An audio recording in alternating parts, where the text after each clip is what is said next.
Thing, Chairman. Okay, so welcome everybody to our last meeting of the River Hamble board in this cycle. Good to see you all. I've got to go through the procedure of asking you, I know you're all here, but I've got to go through the procedure of asking you to confirm you are. So I'm here. David, can you confirm that you're here? Yes, Chair, thank you. Chris Moody? Yeah. Graham Burgess, your substitute today. Thank you for coming. Yes, Chairman. Councillor House, Keith, you're here? Yeah, I'm here, not there. Okay. And Nikki, you're here? Yes, I'm here, Peter. Right, okay, good. Right, so working then swiftly through the agenda. Apologies for absence, there are none. Declarations of interest. David and Chris, you normally give us your declarations. Are they the same as normal? Yes. No change as per the previous minutes, Chair. Lovely. Okay, so moving on swiftly, minutes of the previous meeting.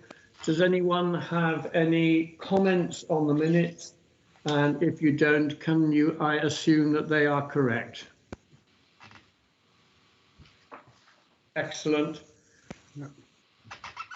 Cheers.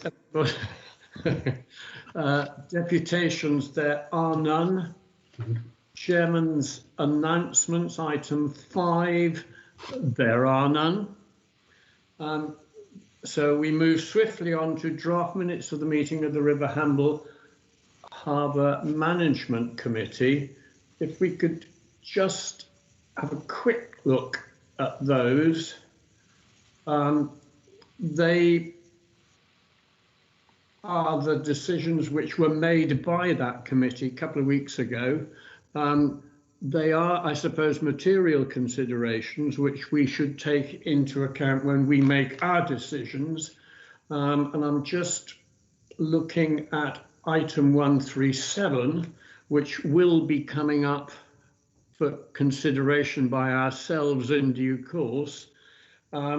And I suppose draw your attention to the notes that the chairman made at that meeting, that the question of the berths is a matter for local authorities and not for us. And the extent of our jurisdiction relates to navigation, safety, and effectively the environment. Those were the points which he made, and you will note the decision which they made at that meeting, which of course, as I said, is a material consideration. That's the only comment I have of that meeting. We are here to note those minutes, and do you accept? I see we are just noting them. Okay. Right, so moving on to the next item, which is item number 7. That's Jason's your report. Really over to you. I'm sure we've read, well, I know we've all read your report, events on the river, and you've made some items, particular items for consideration, and I'll leave you to highlight those. Jason. Thank you, Chair. The motorway bridge, I know, is really high up on people's agenda, given Highways England's notification back in October that they no longer had the funding under the Smart Motorway scheme. So, as members know, we wrote, the Vice Chairman wrote in January to Highways England a fairly direct letter posing 6 fundamental questions about how they had conducted their request for money, why we had had to be the chasers for information, and when they would fulfill their commitment to dealing with the drainage problem from the M27, which they've acknowledged over a course of 17 years as their problem to deal with. We had a bland reply I have to say, from Highways England, and it was quite disappointing. The letter in response was generic. It did not answer any of the 6 questions, and frankly wasn't good enough. So we've written back to Highways England, asking them and repeating those 6 questions. I have had, as of today, no response.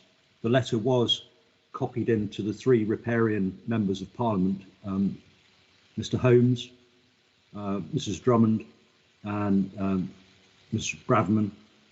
And I've had a response from Mr. Holmes to say if he could lend his weight in any way, then he would do so. But I wondered now if there are any questions from members regarding the approach we've taken, or discussion you might wish to have about how we might improve that, strengthen it, or any other comments you may have. I think in response, Jason, the difficulty for perhaps Keith, myself and Graham at the moment is that we have elections coming up. If we're all elected, and hopefully we will be, and we're all here again in May or June, I wouldn't want this to be dropped in any way at all. I wouldn't let this be just pushed under the carpet. I know, David, you had a suggestion that we was talking about earlier, but clearly letters they seem to ignore. We haven't had a massive response from the members of Parliament, and we clearly have to take more active.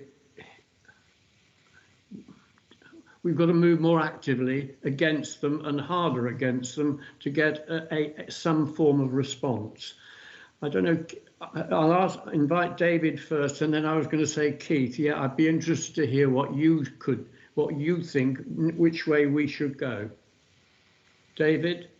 Just to recap on the informal chat before the meeting, is whether post the election involving Stuart Jarvis, who is the director at Hampshire County Council responsible for highways, and whether one of his team could bring some technical and engineering clout in terms of assessing what needs to be done, what it might cost, and be able to combat the rebuff that we've had in a more authoritative way. Thanks for that, David. And yes, that's a way we could go forward. Keith, what do you suggest? I'd be happy to work with you and to see if you and I could go forward in any way at all. Yes, I mean, first off, I agree with David that if we can actually get some feedback through Stuart Jarvis and the team directly to someone higher up in Highways England, because we'll have contacts as an organisation higher up in the regional lead. That would probably be more clout than the Harbour board can formally express effectively just by having those contacts. But secondly, I'm very happy to be party to something jointly, maybe from the County Fair and Eastleigh altogether, that goes to Highways England's chairman to raise the profile of the issue. And PERDA doesn't affect that. There's no reason why we can't do that. It just means the County Council can't itself publicise that. Thanks for that. Well, those are positive suggestions. Can we leave it at that they will be considered? And I suppose there's no reason why we shouldn't, in any event, go to Stuart Jarvis and see if he can lift the profile so that we can take it further to Highways England.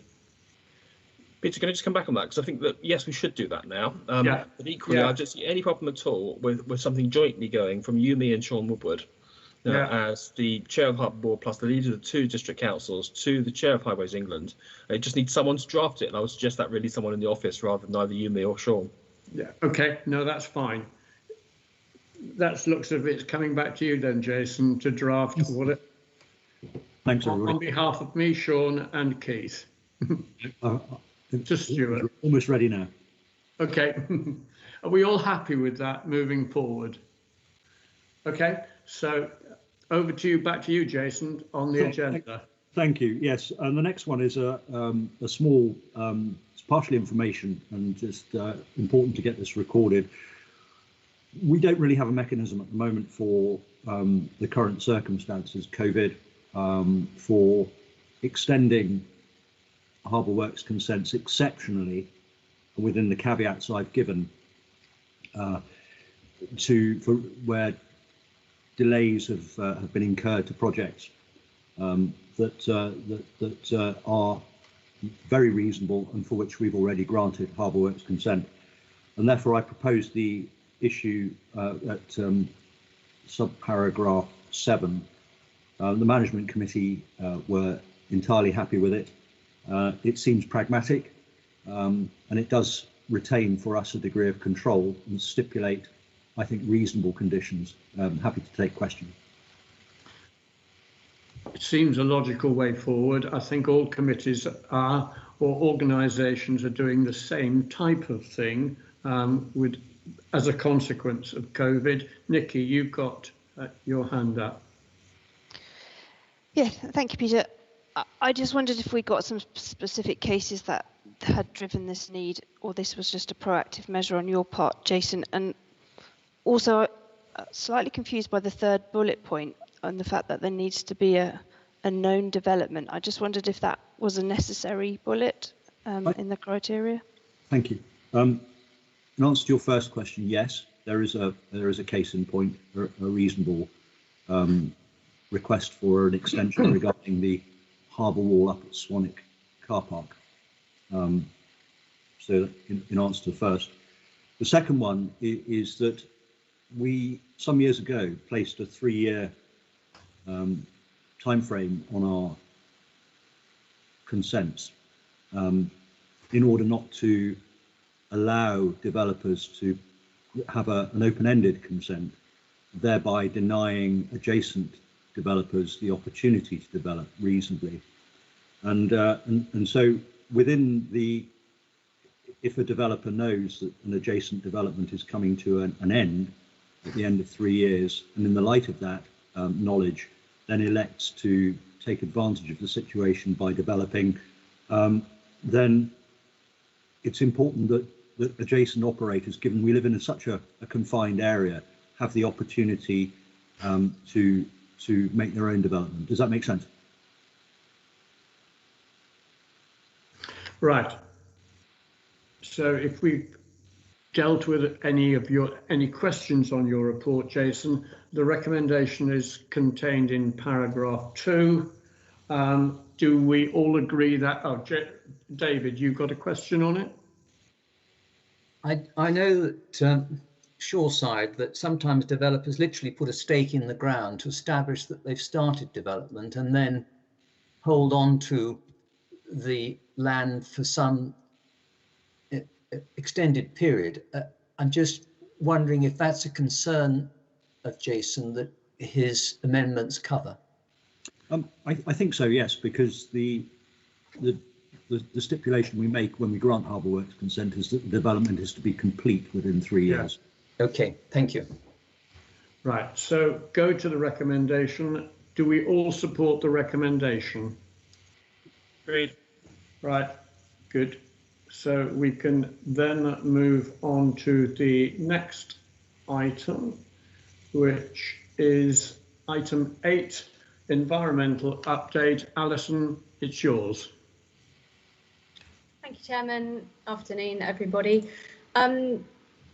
The majority of the updates here fairly self-explanatory. Quite a lot of the work undertaken either side of Christmas was in relation to the Harbour Works consent report and the associated habitats regulations assessment for the Universal Marina proposed development, which is obviously the next item. But aside from that, a couple of quick points to draw your attention to. The Harbour Office seawall repair, that's proceeding through its various stages. We're due to receive contractors' quotes back this end of this week today. So that will continue. Hopefully we will be able to look to build within the next few months to repair that.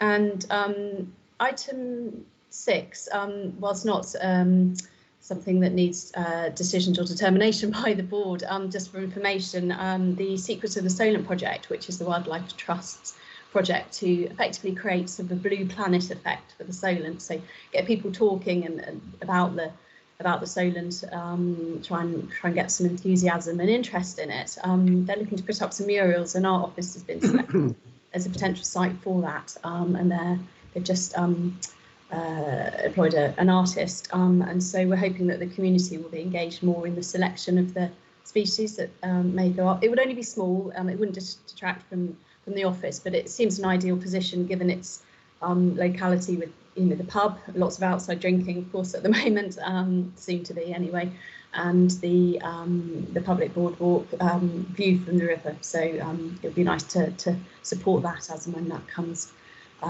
forward in general. But as I said, it won't be for a decision for the board. And item 7 is purely there for continuity. The motorway bridge update is often reported on, but of course that's been dealt with in the other report today. Thanks, Alison. Anyone want to make any comments on that, or are you all happy to note and support the report? Thank you. Right, so we then go on to item 9, which is probably the main subject on the agenda, which is Harbour Works consent application for additional berthing at Universal Marina.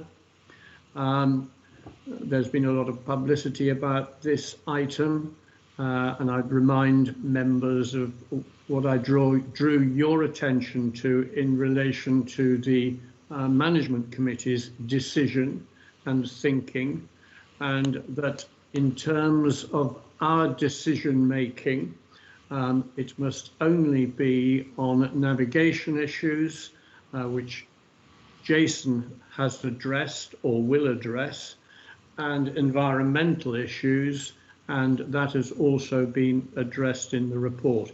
That is the basis on which we have to make our decision, and I'll now pass over to Jason in order to speak further on this item. Thank you, Jim. It's a lengthy report with some lengthy annexes. Yes, it has received an awful lot of publicity. It is entirely separate from the Crown Estate's deliberation, and the Crown Estate has already made its judgment. We are, as the chairman says, making our decision on Harbour Works consent.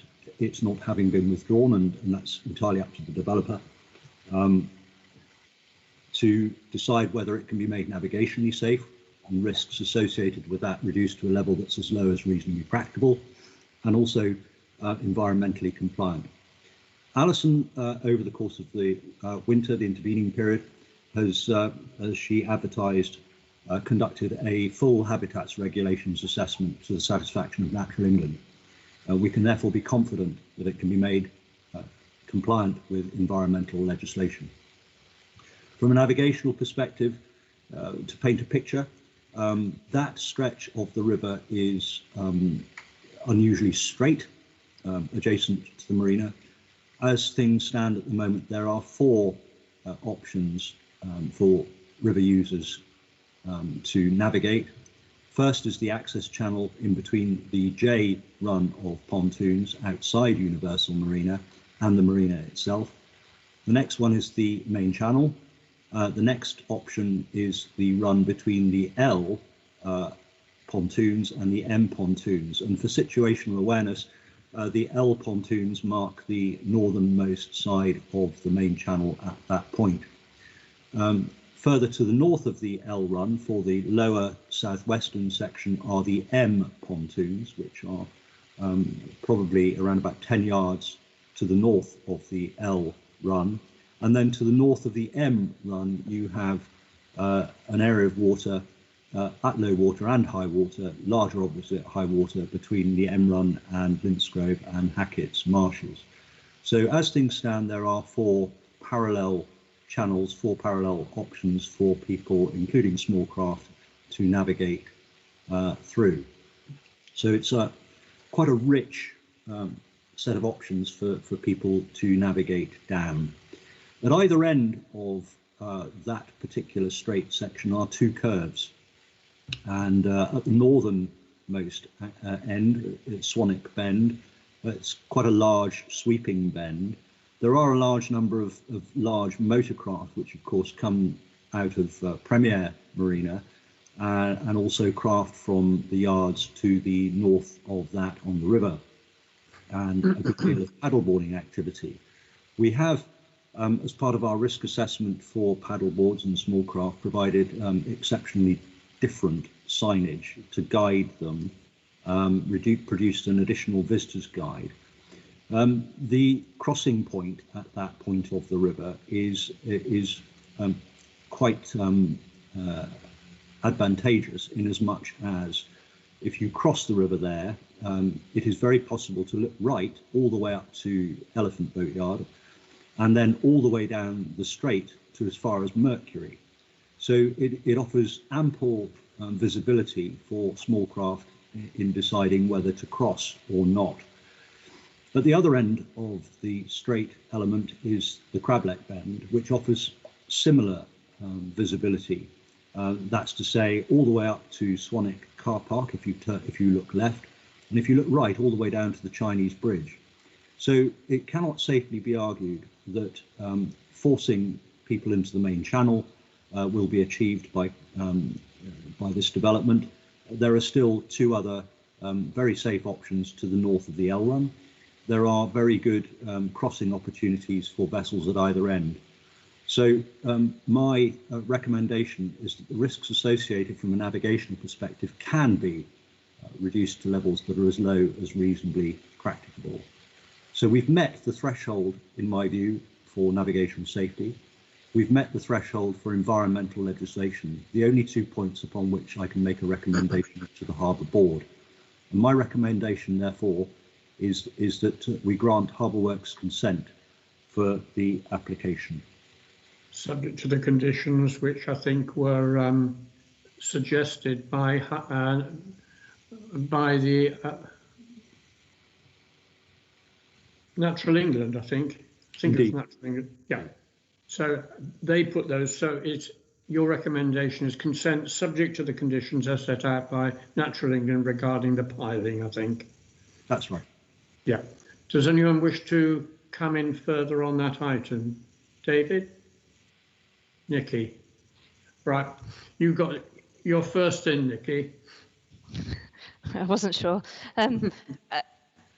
Firstly, I agree that the habitats regulation assessment has been done to the right standard, the right level.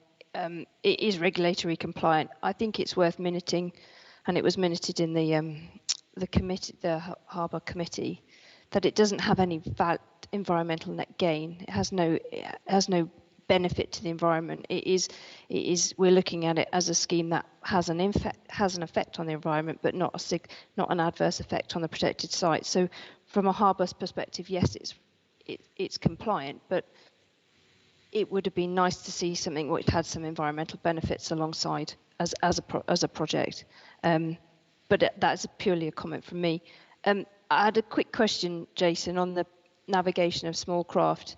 Well, while I accept that your assessment in terms of it is possible to reduce the risk to being reasonably practical, I actually just wondered what is the likelihood of paddleboarders, particularly coming out of somewhere like Swanwick, crossing the river twice, or will they actually just go in the main channel because that would be their human behaviour? In the realist speaking here, the paddleboarders tend to navigate inshore of the Ems as things stand at the moment. That's not to say they do that absolutely. They navigate in the main channel, they navigate between the Ls and the Ms, they navigate in all of those areas at the moment.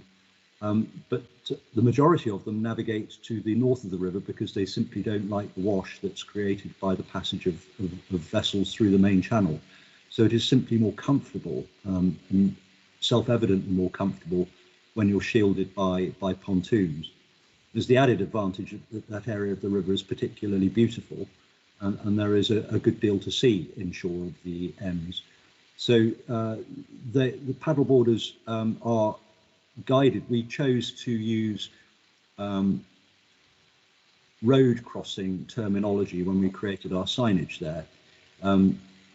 simply out of the knowledge that a lot of paddleboarders are not fully commensurate with the rules of the road, and they understand more readily a stop sign, for example, a cross here, a give way, in plain English. And so that signage really it helps them, I think, cross the river safely. We're fully expecting that any release in lockdown is going to see a surge in that kind of activity again. We know that, and we'll be there, knowing that's one of our priority areas to help guide people and get people back into the swing of using the river. It is a river, as we know from our vision and strategy, that's for everybody, and we have to try and create the conditions where everybody can use the river in as safe a manner as possible. Thanks, Jason. David. Thank you, Chair. I've had the opportunity to review this with Jason, and I fully accept that he's meeting the SOLAS and environmental requirements, and that is the nub of the issue that we're considering today. He is aware of my practical observation that the new plan would be like a row of T-junctions joining the M3 as opposed to slipways. And it assumes that everybody is competent and observant. He can't legislate for that. He can only work on the SOLAS requirements. And so I'm accepting of that. And indeed, although it's not my expertise, the environmental needs are being met. So putting that aside, Chair, I have three questions. One is that my understanding was that the Crown Estate has already declined permission for the encompassing of the J pontoons. Can that be confirmed, please? I think that's correct. Oh, Jason, you can say. Yes, the Crown has elected not to pursue this as a development because it would be to the detriment of its users, and so it has given its reason, which is public. So, from the Crown Estate's perspective, this is not a proposal that they wish to pursue. Chair, being so, and I understand the limit of our authority, and that in any event, this application would have to go for local planning approval. Yeah. But I find it difficult to understand that if this development will not go ahead because the Crown Estate have already dismissed it, why are we considering a hypothetical application? Because presumably we have to, because it's been submitted to us. As indeed, I imagine the local authorities will have to as well. But I totally accept, David. You might say it's pointless, but the reality is we have to consider it on its merits and deal with it on that basis. Well, the analogy, Chair, is a bit like submitting land for development in Sheila without the landowner's approval. It's crass. But anyway, let me move on. I just wanted to make that point. Yeah, good. Yeah, but there's a more serious point, and that is that if we're minded to approve this works consent, does it mean that the applicant has permission to reconfigure the marina within his curtilage, albeit that he can't extend to include J pontoon?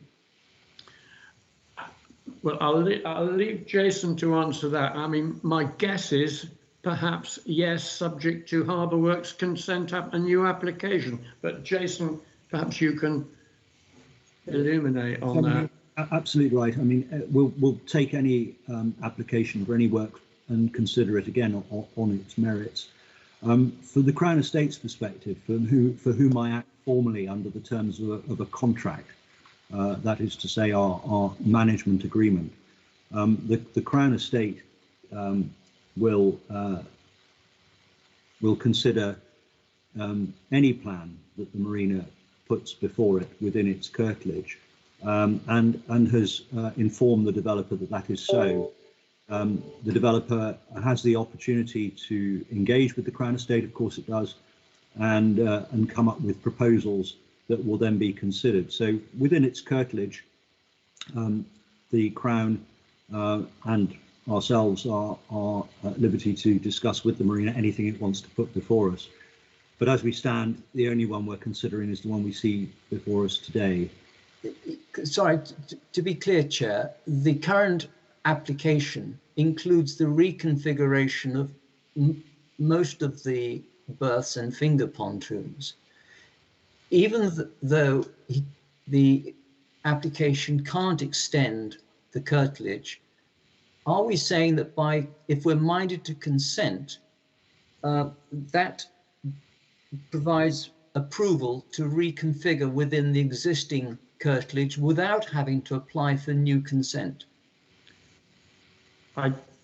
Jason, I mean, I think what we are talking about here is a particular plan that involves an extension out to the Jays, and any other application that is made within that curtilage would create a different property, which would need to be considered differently from a navigational perspective. I am simply considering the composite effects of the existing application in front of me. If there is a different application, I would expect to see it again, because it might have different application to what goes on in the access channel. So I'm considering this on the basis of the complete development, nothing more.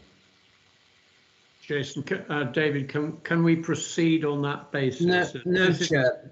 I think that someone will drive a coach and horses through that. We are effectively consenting, if we're so minded, for all of the work within the curtilage to be undertaken by this application, even though they can't extend the curtilage to include compound or pontoons. No. Yeah, well, that's your point, David. I don't think that the rest, or I'm not sure that anyone agrees with you, but Chris, but you've made your point. I'll invite Keith to come in next.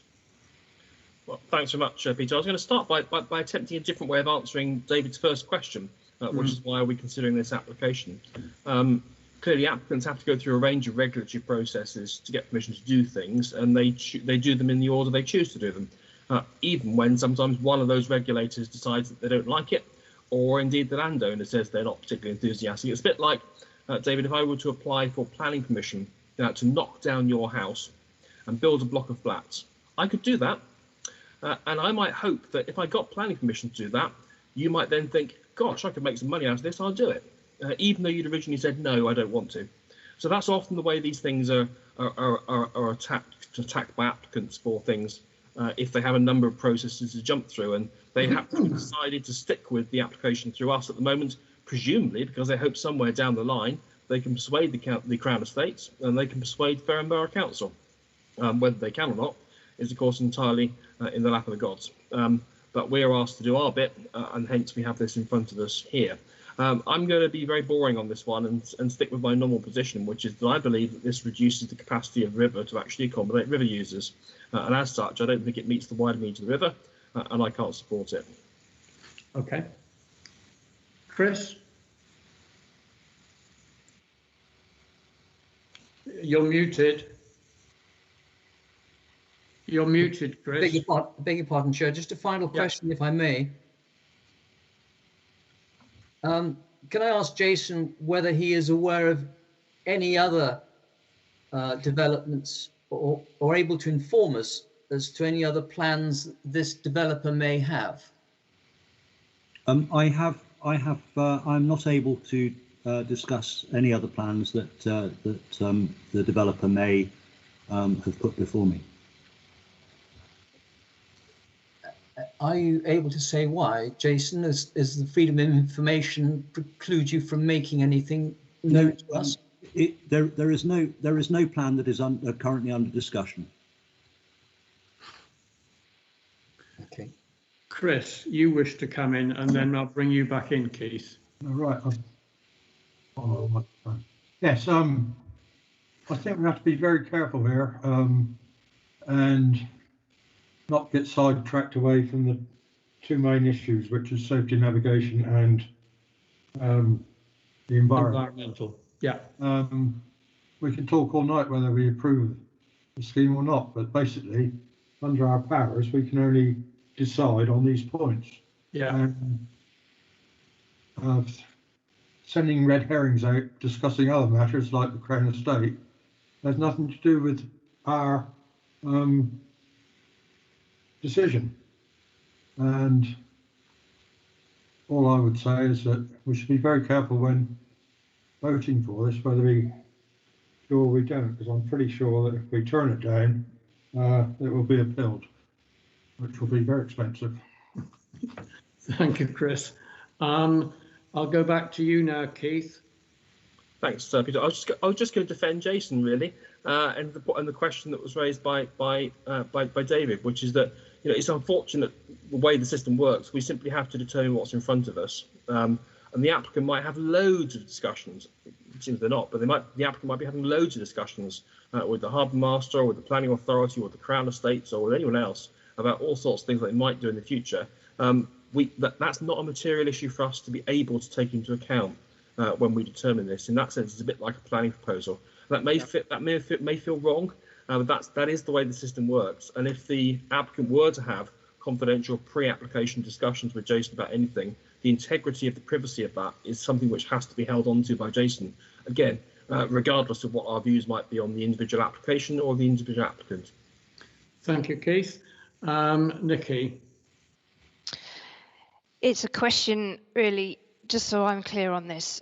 I understand that we need to consider it on navigation and environmental reasons, and that is our remit as a harbour board. Yeah.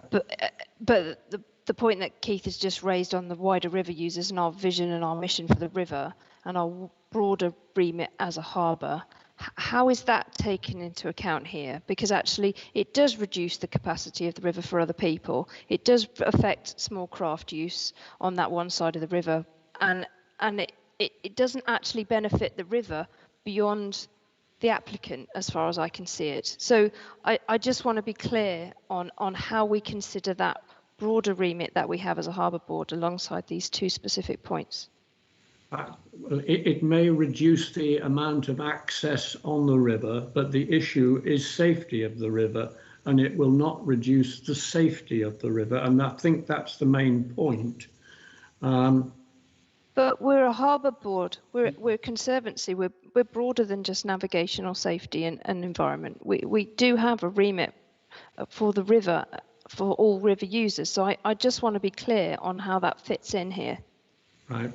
Jason, do you want to add anything? Thank you for the opportunity. I think that's a really strong question, Nikki. Sorry, that sounds trite. It's not meant to be. We have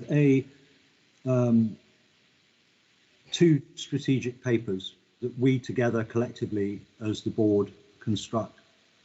They are aspirational and they're valuable, notwithstanding their aspirational nature. They're valuable because what they do is give us all, me and my day-to-day activity, my micro-tactical activity, some head marks to consider developments, actions, policies, those types of things in a way that suits all river users.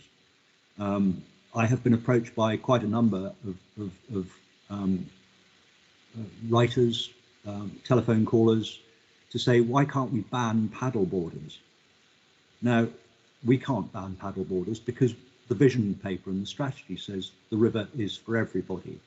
So we take steps, reasonable steps, to make their life and the lives of other river users as safe as we possibly can, hence the signage, among other things. So whenever we do consider things, I think there is great value in the statements that are made in the vision paper. They're published, they're in the public domain, they're on the website, and they give people an idea of the sort of river that strategically we want to be. And I think we follow that through in as many things as we can. But we have only certain statutory responsibilities, and wherever possible, we will of course ensure, and the nature of this discussion really supports that, because there is great concern that we do the right thing. And so we're considering those factors and the river for everybody in this discussion, as we do in everything else we do. It is just the nature of this particular application is such that it comes down to two very clear items. We can make it navigationally safe, we can make it environmentally compliant. It is that is where we are, and I think it is very important to bring up the matter of the vision and what sort of a river we want to be, and have an idea of what that is. So I really do, that question I think is right where we need to be. But this comes down to those two issues. Right. Does anyone else wish to speak on this item? In which case then we will put it to the vote, and perhaps we should look again at the summary of this report on page 29. And the points for consideration for our determination are our statutory responsibilities for safety and ease of navigation. Jason has made it clear that would be complied with, and the natural environment of the estuary, which have also been approved of by Natural England. So the recommendation is that we approve this application. I think what I'd better do is ask everybody individually whether you are in support of the recommendation or against it. We'll start with you, Keith. Against, Chairman. Against, right. Nikki? I'm going to abstain, Chairman, I'm afraid. I can't make a decision on it. Okay. David? Against. Right. Chris? I'm for it. Right. Graham? I'm for the recommendations as set out. And I am for it too.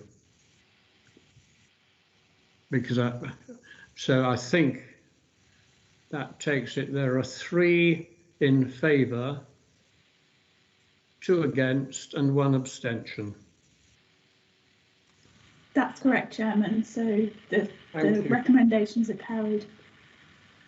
I know it's been a difficult one, and I know we all have our reservations about it, but in terms of the law, I think we had no option but to take that course. But Keith, I understand your reasons for going against it, and they were, if you like, legal reasons, and not just because of the loss of the berths. It was on navigational safety was why you were objecting. It was indeed. Thanks, Keith. So we move on to that item, and we move on to, if I can find it, the next one is item number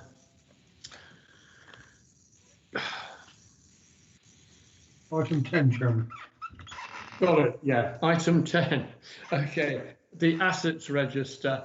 That sets out it's the annual report as to condition of our assets, and it's looked pretty positive at the moment. I can see that for the coming year that we don't need to replace too many assets, and that we can proceed on the basis of the asset replacement reserve, 35,000. It should well be sufficient for the coming year, and it looks as if it could be sufficient for us, taking us almost up to 2050 on that basis.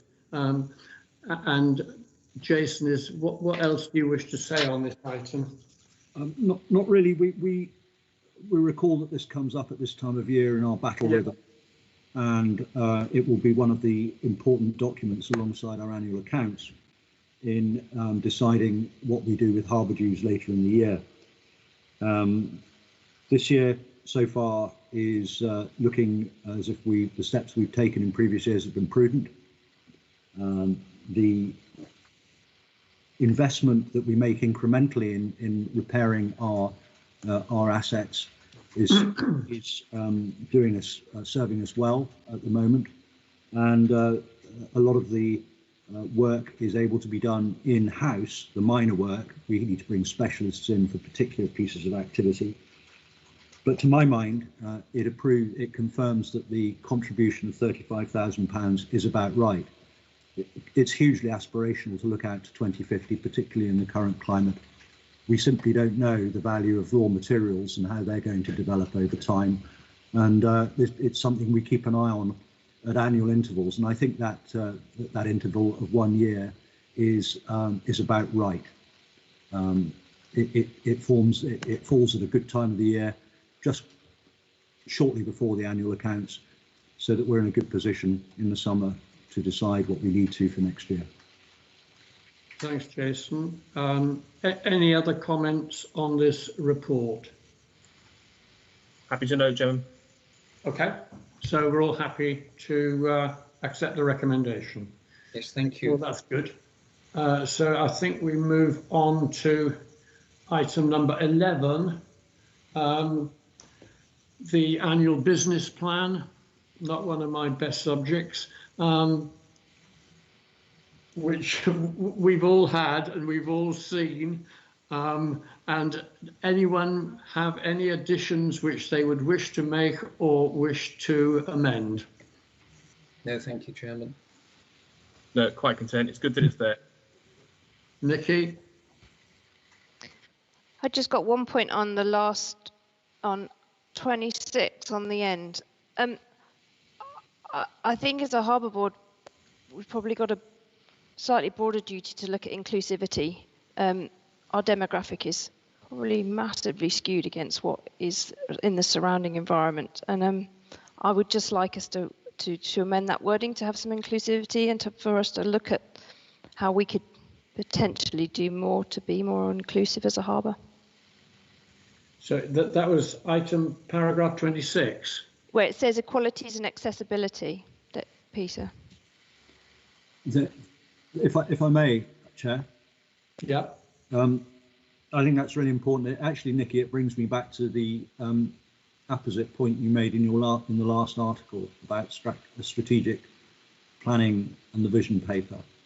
I think when we come to review both of those, as we will do at the end of this year, that is an important thing to get in, because this document cascades, of course, from that one.